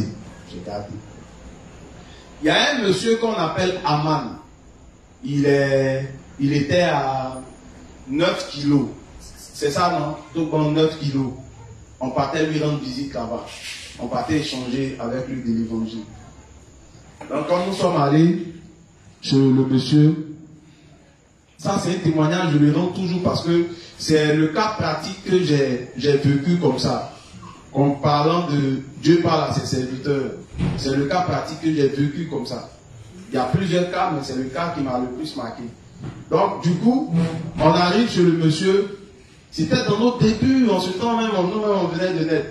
On est arrivé, on a travaillé avec le monsieur. Quand on partait, il a donné l'argent. Il a donné environ 5 000 pour qu'on fasse le transport. Pourtant, la semaine, j'avais lu dans l'un des livres que on ne devait pas accepter l'argent ou un truc quelconque, à l'image de Géasi qui a accepté les offrandes de Naaman et à cause de ça, il a perdu sa foi. Il n'a plus cru correctement en Dieu. Donc j'avais ce principe-là. Donc quand on est parti, quand Pasteur a pris, bon, j'ai voulu parler. J'ai voulu, ah mais pas ça. Mais quand je me suis rappelé de ce que l'inspecteur m'a dit, j'ai gardé et dit, ah bon, peut-être qu'il a vu ça dans un autre livre, puisque c'est les combinaisons. Peut-être qu'il a consulté ça quelque part, si tu ne sais pas. Et puis, nous sommes rentrés. Quand nous sommes rentrés, bon, c'était dans mon cœur. Nous, on a tapé l'œil, bon. Je vous assure, il y a quelque chose qui m'a marqué. C'est que, une semaine après, quand on dit Dieu parle, il parle effectivement à ses serviteurs. Dans sa révision, il est tombé sur le principe. On a fait une semaine d'enseignement sur ce principe. Une semaine d'enseignement sur ce principe, c'était pour nous faire comprendre lui-même, se faire comprendre lui-même qu'il avait compris la leçon et que nous aussi, à notre tour, on devait comprendre la. Quand je suis sorti de là, je dis que un serviteur de Dieu, quand il fait quelque chose, si ce n'est pas correct, Dieu va lui parler. Ça, je suis sûr de ça. C'est pourquoi tout ce qui se fait dans l'église de Dieu, je sais que si ce n'est pas correct, Dieu va nous interdire. Dieu va dire que ce qu'on est en train de faire, il y a problème. Revoyons. C'est ça l'obéissance. Il dit, Dieu nous parle au travers de ses serres. Croire au serviteur de Dieu, c'est croire en Dieu lui-même. L'information que nous recevons aujourd'hui, c'est que aucun serviteur de Dieu ne peut faire ce qu'il veut comme il veut. Ça, c'est quelque chose qu'on doit prendre pour garder. On le garde pourquoi? Parce que quand le diable travaillera dans nos pensées à indexer certaines choses, on doit dire au diable, mais le serviteur, là, il travaille pour quelqu'un, c'est pour Dieu. Donc qu'il tombe, qu'il se relève, bon, ça n'engage que... C'est comme ça qu'on peut faire fuir Satan. Satan, on le chasse par la foi. Mais c'est quoi la foi? La foi, c'est ce qu'on a entendu. Ça va être ce qu'on a entendu, qu'on a reçu, auquel on croit. C'est ce qu'on prend pour combattre ça, en lui disant non. C'est pourquoi, si elle avait dit au diable non, que voici ce que Dieu a dit. Dieu dit que si on mange, on va mourir. Satan aurait eu peur. Mais elle dit de peur que elle a preuve qu'elle-même, elle ne croyait pas en la parole. Donc c'est évident qu'elle ne pouvait pas vaincre le diable. Donc je dis une chose simple. Dieu travaille toujours au travers de ses serres. C'est parce qu'eux-mêmes, ils sont obéissants que Dieu leur demande de nous apprendre à nous qui sommes ici l'obéissance. Mais l'obéissance consiste à quoi? On a nos pensées, quand Dieu leur donne les informations, ils font fi de leurs pensées et ils adhèrent au projet de Dieu comme Dieu l'a demandé. C'est pourquoi quand l'Église nous donne une information, c'est quand on nous demande de faire, c'est de rejeter nos propres pensées en disant, mais Dieu travaille par ses serviteurs. Un serviteur de Dieu ne peut pas faire ce qu'il veut. Donc poursuit et puis on termine. C'est la page 50, non? Voilà, on a terminé ça aujourd'hui. Puis je te parlais plusieurs fois et cependant tu ne m'écoutes pas. Il ne le dit pas comme cela à leurs oreilles. Voilà. Mais il convainc leur cœur. Tu vois que il convainc leur cœur. Il va les emmener à quoi? À mal se sentir. Ça, je l'ai senti moi-même. Il y a un enseignement, une fois, il y a une question. Quand on avait posé, j'ai répondu. Mais tellement, le Saint-Esprit même n'était pas d'accord avec ce qu'il est en train de dire. À la minute, je me suis mal senti durant toute la journée. Mais cela m'a emmené à bosser. Parce que Dieu m'a dit, à l'instant là, c'était lors même d'une réunion, et puis je pense que c'est l'inspecteur chef qui avait posé la question. Et puis j'ai répondu. Mais je vous assure, dès qu'elle vient de répondre, peut-être les autres n'ont pas su, mais ils savaient que ce qu'il avait dit, il mentait. Parce que le Saint-Esprit m'a dit, mon petit, c'est une invention ce que tu as fait. Et puis il ne m'a pas laissé. Pendant qu'il finit de me dire, et puis on m'en va à la maison, il m'a poursuivi avec ça tout le temps. Ça m'a emmené à bosser pour comprendre. Ah, c'était donc ça. Et puis il m'a laissé dire, voilà, c'est ce que j'ai demandé. Voilà la réponse. Donc quand je quitte de là, c'est pourquoi je dis, certains penseront que je suis un peu... mais je crois en l'église de Dieu de tout mon cœur. Je crois en tous les enseignements de tout mon cœur, de tout mon être. Tout ce que l'église de Dieu me dira de faire, je suis. On dit pourquoi? Il dit, l'église de Dieu ne peut pas me trahir. C'est pourquoi je dis, pour ce qui est à venir, Dieu nous dit, faites ce qu'il vous dira de faire.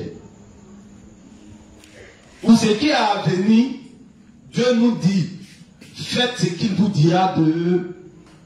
Parce que ce qu'il nous dira de faire, ça va paraître bizarre. Mais quand on va se voir en train de faire, on va récolter les bénédictions qui découlent de notre obéissance à la parole. Maintenant, je ferme la parenthèse. On va se revoir demain, mais je relais encore mon information. Pasteur, il est en train de travailler en laboratoire.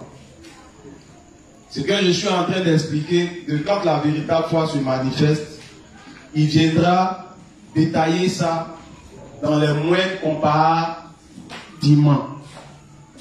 Donc ce que je suis en train de faire, c'est de préparer le terrain. Parce que je crois que mon épisode 2, ça va prendre fin peut-être demain. Et puis la semaine qui vient, je crois que je vais appeler l'inspecteur Bouri, peut-être que s'il me voit, je lui avais déjà dit qu'il n'y a pas ça qui est en laboratoire. Il va venir parfaire le travail, puisque l'objectif c'est que chacun comprenne bien et mette en application. Donc sur ce, que le Dieu des justes accompagne chacun, qu'il fasse que pour ceux qui sont quittés loin, qu'il soit avec eux, qu'il les protège, qu'il nous protège de tout accident, les justes d'ici et d'ailleurs qui rentreront sur le spirituel. Pour tous nos frères qui ne se portent pas bien, nous lui disons merci de ce qu'il les a élevés, de ce qu'il les a apporté, la guérison. Pour tous nos frères qui sont confrontés à des difficultés, questions de loyer, questions de nourriture, que lui-même il puisse les assister, qu'il puisse faire face à tous les différents problèmes. Je dis merci à Dieu de faire aussi en sorte que tous nos frères qui ont du mal à lui, tous nos frères qui ont du mal à prier, à s'unir aux activités de l'Église, que Dieu puisse leur donner la force et qu'ils soient unis. Nous te disons merci pour le retour. Au nom de Jésus, j'ai prié. Amen. Amen.